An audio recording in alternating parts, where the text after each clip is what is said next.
Good morning students, welcome in the class 10th। जैसे कि आप सब जानते हैं, आज हम लोग हमारा नेक्स्ट वीडियो देखने जाने वाले हैं। कक्षा 10वीं का विज्ञान 1 का पार्ट 4 जो कि हमने शुरू किया हुआ है, जिसका नाम है बेटा विद्युत धारा के प्रभाव। विद्युत धारा के प्रभाव में हमने इसके पूर्व वीडियो में विद्युत धारा के उपकरणों के बारे में जानकारी ली है और विद्युत परिपथ में ऊर्जा का स्थानांतरण कैसे होता है, ये सब चीज़ें हमने इसके पूर्व वाले वीडियो में देखी हुई है बेटा, है ना। उसमें हमने ऊष्मा कैसे निर्मित की जाती है ना। इस प्रतिरोधक से जाने वाली ऊष्मा हमने यहाँ पे ज्ञात की हुई है। एच के हम लोग को 3 सूत्र मिले हैं। एच बराबर वी ए बी गुना आई गुना टी। दूसरा सूत्र मिला हम लोग को वी एच बराबर आई स्क्वायर गुना आर टी, आई वर्ग गुना आर टी। और तीसरा सूत्र मिला हम लोग को बेटा एच बराबर वी वर्ग ए बी गुना टी बटे आर। ये 3 सूत्र हम लोग को एच के मिले हुए थे। और पिछला और आखिरी में हम लोगों ने विद्युत शक्ति की इकाई 1 वैट होती है, ये भी हमने ज्ञात की हुई है ना, पी के सूत्र से। अब हम लोग आज शुरू करने जा रहे हैं बेटा विद्युत धारा का ऊष्मीय प्रभाव, जिसको हम लोग heating effect of electric current भी बोलते हैं। अब देखिए, विद्युत धारा जो होती है वो विद्युत धारा हमारे दैनंदिन जीवन में बहुत ज़्यादा महत्वपूर्ण हो गई है। यानी कि इसको हम लोग इलेक्ट्रिक करंट कहते हैं बेटा। इलेक्ट्रिक करंट अगर ना हो, इलेक्ट्रिसिटी ना हो, तो हम लोग कोई भी उपकरण नहीं चला सकते, है ना। इसके लिए हम लोग को कोई भी उपकरण को जलाने के लिए विद्युत धारा होना बहुत ज़रूरी होता है। तो जब विद्युत परिपथ हम लोग जोड़ते हैं तो विद्युत परिपथ में विद्युत प्रतिरोध जोड़ने पर विद्युत धारा द्वारा उसमें ऊष्मा निर्मित होती है। इसे विद्युत धारा का ऊष्मीय प्रभाव कहते हैं। जैसे हमने पिछली वीडियो में देखा था कि विद्युत प्रतिरोध जोड़ा गया था बेटा, है ना, और उसके बीच में से जाने वाला जो विभवांतर था, जिसको हमने वी ए बी नाम से ज्ञात किया हुआ है। तो वी ए बी जो विभवांतर जाने की वजह से और उसके अंदर विद्युत आवेश निर्मित होने की वजह से वो जो रेजिस्टर होता है यानी विद्युत प्रतिरोध होता है वो क्या होता है, गर्म हो जाता है। उसी वजह से उसमें जाने वाली ऊष्मा हमने ज्ञात की हुई थी। तो यही विद्युत प्रतिरोध जोड़ने पर विद्युत धारा द्वारा उसमें ऊष्मा निर्मित होती है। इसे विद्युत धारा का ऊष्मीय प्रभाव कहते हैं। अब देखिए बेटा, जैसे आप लोग को पता है कि हमने विद्युत प्रतिरोध जोड़ा था तो उसमें से विद्युत धारा प्रवाहित होकर ऊष्मीय परिणाम दे रहा था, है ना। तो हमारे दैनंदिन जीवन में ऐसे कोई उपकरण है क्या कि जिसको हम लोग दैनंदिन जीवन में उपयोग में लाने के बाद उसमें भी ऊष्मा प्रवाहित ज़बरदस्ती से हम लोग को करनी ही पड़ती है? ऐसे है क्या कोई उपकरण? बिल्कुल है, क्योंकि आप लोग को पता होगा कि सिगड़ी, पता है बेटा, सिगड़ी जो हमारे घर में रहती है उसमें कॉइल्स लगी हुई होती है। जो चीनी मिट्टी का भाग होता है उसके अंदर कॉइल लगी हुई होती है, याद है आप लोग को? ये देखिए पेज नंबर 49 पर हम लोग चलते हैं, जो भाग आप लोग को यहाँ पे दिया गया है। देखिए आपको चित्र में एक सिगड़ी दी हुई है ना। बहुत आसानी से ये सिगड़ी आप लोग देख पा रहे हैं वीडियो में। ये सिगड़ी में एक बटन दी हुई है और ये स्विच दिया हुआ है बेटा। और यहाँ पे ये जैसे ऑन करेंगे तो ये लाइट जलना चालू हो जाएगा और ये सिगड़ी चालू हो जाएंगी, मतलब जलना चालू हो जाती है। इसके अंदर कॉइल्स होते हैं, याद है आप लोग को? ये चीनी मिट्टी से बाकी का भाग बना हुआ है, उसके अंदर से ये कॉइल्स जलती है। जैसे ही हम लोग इस बटन को ऑन करेंगे और इस कुंडली में, ये सिगड़ी की कुंडली में इस तरह की कुंडली के कुंतल आप लोग को दिखाई देते होंगे, है ना। बहुत सारे बच्चों ने ये इस तरह की सिगड़ी देखी हुई बेटा, और जो वीडियो देख रहे हैं उनको ये सिगड़ी के बारे में बहुत अच्छे से जानकारी होगी। अब पता है आप लोगों को कि गवर्नमेंट ने रॉकेल देना तो बंद कर दिया है, लेकिन रॉकेल के बाद से होने वाले प्रदूषण को रोकने के लिए हम लोग ज़्यादा से ज़्यादा सिगड़ी का उपयोग कर सकते हैं बेटा। और ये अच्छी बात है कि हम लोगों ने सिगड़ी का उपयोग करना भी चाहिए, लेकिन ये उतना ही हानिकारक भी हो सकता है। ज़्यादातर इलेक्ट्रिक वाले उपकरणों से हम लोग को बच के रहना बहुत ज़रूरी होता है। अब देखिए, जब ये सिगड़ी चालू होती है, मतलब हम लोग इस बटन को ऑन करेंगे तो ये इस तरह से जलना शुरू होती है बेटा। इस तरह से लाल लाल भाग ये जलता हुआ आप लोग को दिखता है। और जैसे इसके ऊपर ये जो कुंतल हैं ये दिखाई दे रहे हैं आप लोग को, ये कुंतल लगे हुए होते हैं। इन कुंतलों के ऊपर अगर हम लोगों ने कोई भी बर्तन या कोई सब्जी बनाने के लिए या कुकर रखा तो वो जल्दी से उसको गर्म करके खाना पकाने में आपकी मदद करता है। तो देखिए यहाँ पे जैसे ये कुंडली के बारे में आपको बताया गया, ये जो सिगड़ी के अंदर ये जो कुंतल लगे हुए हैं, तार लगे हुए हैं, ये तार क्या होते हैं, ये तार क्यों गर्म होते हैं, इसी को आज हम लोग ऊष्मीय प्रभाव में परिणाम में पढ़ने वाले हैं बेटा। तो पानी गर्म करने के लिए बॉयलर, विद्युत पर चलने वाली सिगड़ी, विद्युत बल्ब जैसे अनेक उपकरण विद्युत धारा के ऊष्मीय प्रभाव का उपयोग करते हैं।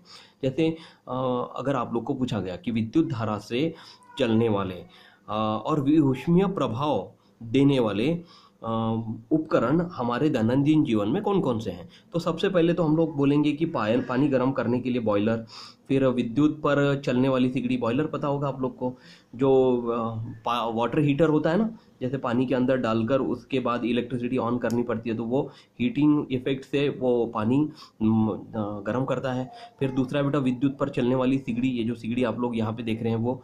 फिर विद्युत बल्ब, आप लोग को पता होगा 60 वैट का 40 वैट का जो बल्ब होता है उसके अंदर एक फिलामेंट होता है। और जैसे अनेक उपकरण विद्युत धारा के ऊष्मीय प्रभाव का उपयोग करने वाले उपकरण होते हैं। तो जिन चालक पदार्थ की अवरोधकता अधिक होती है, अवरोधकता मतलब ये जो कॉइल जल रही है ना, कुंतल, जिसको कॉइल को हम लोग कुंतल कहते हैं, ये कॉइल जब जलती है तो उसमें से विद्युत प्रवाह शुरू होता है, लेकिन विद्युत प्रवाह होने के बावजूद वो पिघलता नहीं है, और पिघलता तो नहीं और वो फूटता भी नहीं, और वो क्या करता है, निरंतर ऊष्मा देता रहता है। उदाहरणार्थ नाइक्रोम नामक मिश्र धातु की कुंडली का उपयोग विद्युत सिगड़ी में विद्युत प्रतिरोध के रूप में किया जाता है। मतलब इस सिगड़ी में ये जो कुंतल बने हुए हैं वो कौन से नामक मिश्र धातु है बेटा, वो है नाइक्रोम नामक मिश्र धातु का हम लोगों ने इस कुंडली में कुंतल के रूप में इसका उपयोग किया हुआ है। ये क्या है, ये जो नाइक्रोम नामक मिश्र धातु होता है उसकी जो तारें होती हैं वो बहुत ज़्यादा विद्युत प्रतिरोध वाली तारें होती है, और वो इसको आराम से सिगड़ी में उपयोग में लाई जाती है। इसको गर्म करके आसानी से हम लोग किसी भी वस्तु को सब्जी बनाने में या फिर खाना पकाने में उपयोग में ला सकते हैं। तो जैसे कि विद्युत बल्ब में अगर देखा जाए तो टंगस्टन नाम का एक तार होता है, वो भी ज़्यादा से ज़्यादा विद्युत प्रतिरोध के रूप में उपयोग में लाया जाता है। उस वजह से टंगस्टन जो तार है वो जल्दी से बहुत ज़्यादा ऊर्जा प्रवाहित करने में काम में आता है, इसलिए विद्युत बल्ब में टंगस्टन का तार का उपयोग किया जाता है, और सिगड़ी में नाइक्रोम नामक मिश्र धातु की कुंडली का उपयोग किया जाता है। तो विद्युत धारा के कारण यह तार गर्म होती है। ये जो टंगस्टन तार है ना, विद्युत धारा जैसी ही प्रवाहित होती है वो तुरंत गर्म होती है, और लगभग 3400 डिग्री सेल्सियस तक, इतने ज़्यादा सेल्सियस तक उसमें प्रकाश उत्सर्जित होता रहता है, और तप्त तार से कुछ मात्रा में ऊष्मा भी उत्सर्जित होती है। जैसे थोड़ी देर में अगर आप लोगों ने हाथ लगाकर देखा उस कांच वाले बल्ब को, तो आप लोग को एकदम से झटका लगेगा क्योंकि बहुत गर्म हो जाता है बेटा, वो तप्त तार की वजह से होता है। जैसे आप लोग को यहाँ पे एक बल्ब दिया गया है, ये विद्युत बल्ब आप लोग देखना चाहेंगे। इसमें एक कांच का बल्ब यहाँ पे बताया गया है, कांच का आधार दिया गया है यहाँ पे, इस टंगस्टन वायर को स्क्रू जैसी यहाँ पे टोपी होती है जो कि आप लोग को फिट करनी पड़ती है होल्डर में।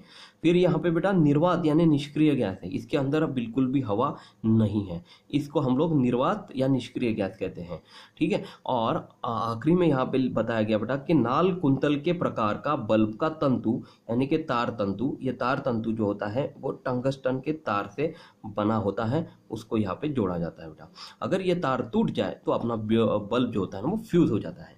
अब इसमें सदैव ध्यान में रखने वाली एक चीज़ बताई गई है जो कि आप लोगों ने पिछली कक्षा में देखा हुआ है। 1 किलोवाट आवर, अगर आप लोगों को विद्युत ऊर्जा ज्ञात करनी है, विद्युत शक्ति का उपयोग किया है, और इसमें आप लोग को विद्युत ऊर्जा का उपयोग कितना होता है ये ज्ञात करना है, तो 1 किलोवाट आवर यानी कि 1 किलोवाट यानी कितना होता है 1000 वाट, गुना 1 आवर यानी कितने होते हैं बेटा 3600 सेकंड। ये 3600 सेकंड को अगर 1000 से गुना किया जाए तो इसका उत्तर आएगा 36 के ऊपर 5 शून्य, यानी कि 3.6 गुना 10 का घातांक 6 WS यानी क्या होगा बेटा वैट सेकंड, बराबर वैट सेकंड यानी क्या होता है जूल। तो इसको हम लोग 1 किलोवाट आवर बराबर 3.6 गुना 10 का घातांक 6 जूल भी कहते हैं। तो बहुत बार हम एक आध इमारत में, जैसे आप लोग को शॉर्ट सर्किट के बारे में अभी जानकारी बताई गई है बेटा। शॉर्ट सर्किट यानी होता क्या है, तो आप लोगों ने देखा होगा बहुत बार कुछ एक आध इमारत में शॉर्ट सर्किट द्वारा यानी कि लघु परिपथ, ये नाम आप लोग याद रखना, क्योंकि परीक्षा में आप लोग को शॉर्ट सर्किट ये नाम से प्रश्न नहीं पूछा जाएगा, लघु परिपथ के नाम से प्रश्न पूछा जाता है। तो लघु परिपथ द्वारा आग लगने के बारे में आप लोगों ने बहुत बार सुना होगा और पढ़ा भी होगा। और कभी कभी हमारे घर में किसी उपकरण को शुरू करते ही संगलक तार जल्दी से पिघल कर खंडित हो जाती है और विद्युत की आपूर्ति बंद हो जाती है। आप लोग को पता होगा फ्यूज उड़ जाता है ना, संगलक तार उसके अंदर जो होती है ना, वो फ्यूज उड़ने की वजह से बंद हो जाती है, पूरी की पूरी इलेक्ट्रिसिटी चली जाती है। आजकल आप लोग एमसीबी का उपयोग करते हैं बेटा, आजकल फ्यूज का जमाना नहीं रहा, है ना। तो फ्यूज और एमसीबी एक ही तरह का काम करता है।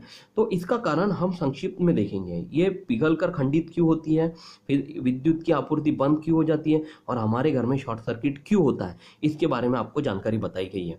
तो जैसे कि पता है आप लोग को कि हमारे घर में लगाए गए 3 तार होते हैं बेटा। कभी भी इलेक्ट्रिशियन से अगर बात करें तो वो आप लोग को बताएगा कि पहला तार होता है विद्युत तार, जिसको हम लोग लाइव तार कहते हैं। फिर दूसरा होता है बेटा उदासीन तार यानी कि न्यूट्रल तार कहेंगे। और तीसरा होता है बेटा भूसंपर्क तार यानी कि अर्थिंग तार हम लोग इसको कहते हैं। ऐसी 3 तारें होती हैं। जब विद्युतमय, मतलब ये देखिए विद्युतमय मतलब लाइव तार और न्यूट्रल तार, ये दोनों एक साथ जोड़े जाते हैं, है ना, ये दोनों तारे एक साथ जोड़े जाते हैं। फिर अर्थिंग हम लोग आखिरी में देते हैं। तो विद्युत तार और उदासीन तार के मध्य में 220 वोल्ट का विभवांतर होता है। मतलब हमारे जो उपकरण चलते हैं ना, वो हमारे भारत देश में 220 वोल्ट के ऊपर चलते हैं। जैसे कि अगर हम लोग अमेरिका और ब्रिटेन और इंग्लैंड जैसे अगर देशों की बात करें तो वहाँ पे ये विद्युत विभवांतर है ना, वो अलग अलग है। कभी कभी किसी देश का 230 है, किसी देश का 240 है, किसी देश का 250 वोल्ट भी है। तो इनमें से भारत देश में 220 वोल्ट विभवांतर दिया जाता है। तो भू संपर्क तार को जमीन में जोड़ा जाता है, ये आपको पता ही है, अर्थिंग हम लोग को जमीन में जोड़ी जाती है। तो ये इसलिए जोड़ी जाती है कि यदि अगर करंट लगा तो तुरंत वो उदासीन मतलब भू संपर्क तार से वो तुरंत जमीन में चला जाए और हम लोग को जोर का झटका न लगे। उपकरण के दोष के कारण या विद्युतमय और उदासीन तारों के प्लास्टिक के आवरण निकल जाने के कारण, अब देखिए इसमें ये चीज़ बताई गई है आप लोग को कि जब ये 2 तारें होती है विद्युतमय और उदासीन यानी कि लाइव और न्यूट्रल तार, अर्थ की तो हम लोग बात ही नहीं कर रहे हैं, इनकी प्लास्टिक कोटिंग निकल जाती है कभी कभी, या कभी कभी ये आवरण निकल जाने के बाद या फिर एक दूसरे को ये किसी गलती से अगर मान लीजिए कि स्पर्श कर रहे हैं तो उसमें बहुत बड़ी विद्युत धारा प्रवाहित होना चालू हो जाती है। मतलब ये दो जो तारें होती हैं वो एक दूसरे से अलग अलग होना बहुत ज़रूरी होती है। और मान लीजिए कि ये दोनों एक दूसरे से निकट आकर एक दूसरों को स्पर्श कर देती है तो इसमें से बहुत ज़्यादा विद्युत धारा प्रवाहित होने की वजह से उस स्थान पर ऊष्मा निर्माण होती है। और यदि उसके आसपास ज्वालाग्रही पदार्थ हो, तो जैसे लकड़ी, कपड़ा, प्लास्टिक अगर हो तो ये आग जो है वो और ज़्यादा मात्रा में भड़क सकती है।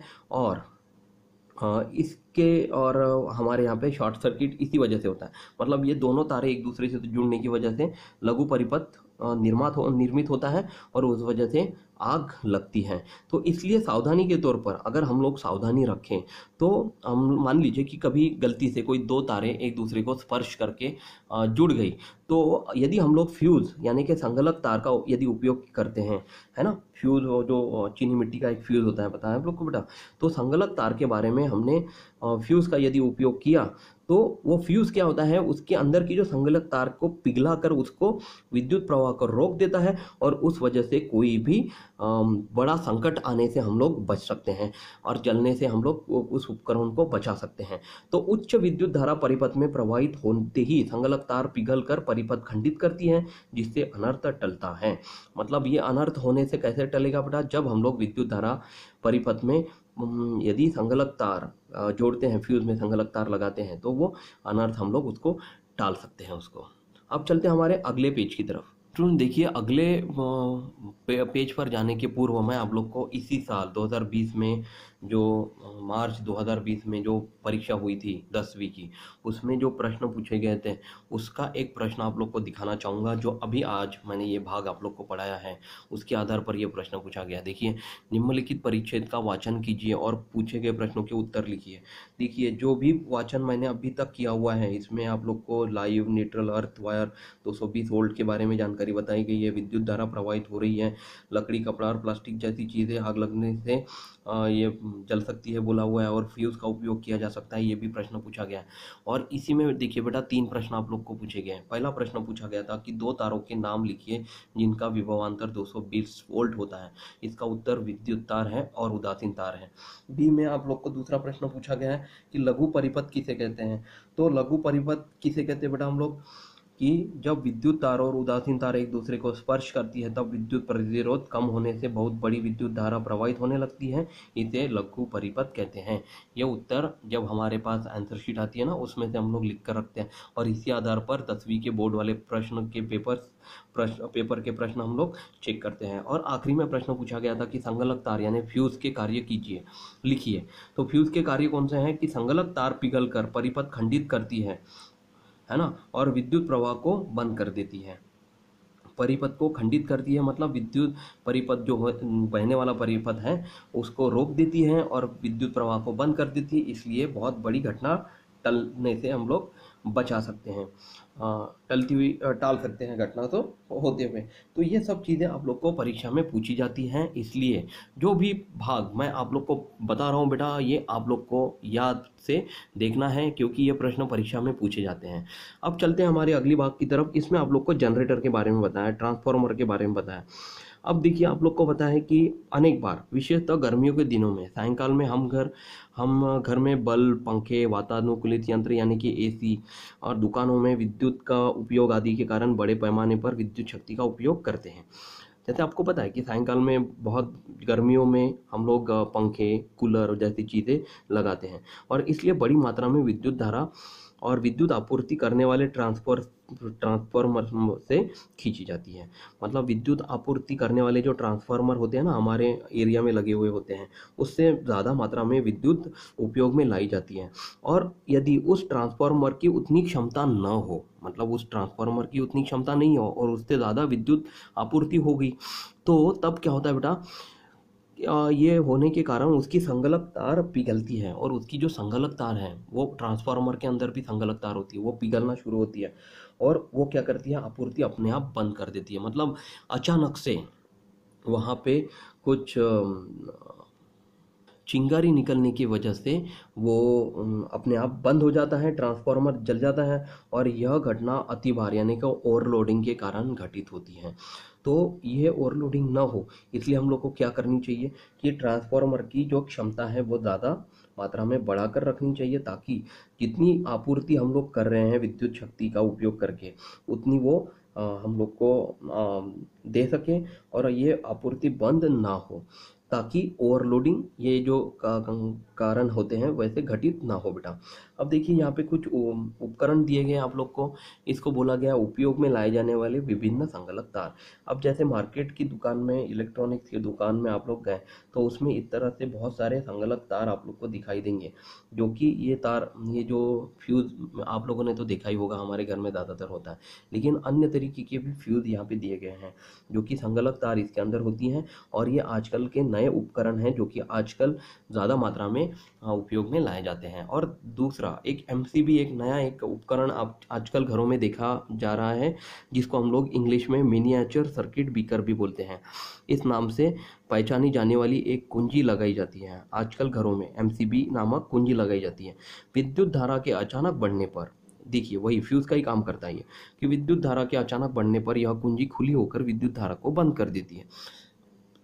मतलब ये जो कुंजी है ना वो ऊपर होती है, हमेशा लगाई होती है, अगर वो नीचे आ जाए तो यानी कि इसका मतलब होगा कि ये बंद हो गई है, और अपने आप इलेक्ट्रिसिटी भी बंद हो जाएगी, हमारे घर की विद्युत प्रवाह बंद हो जाएगा।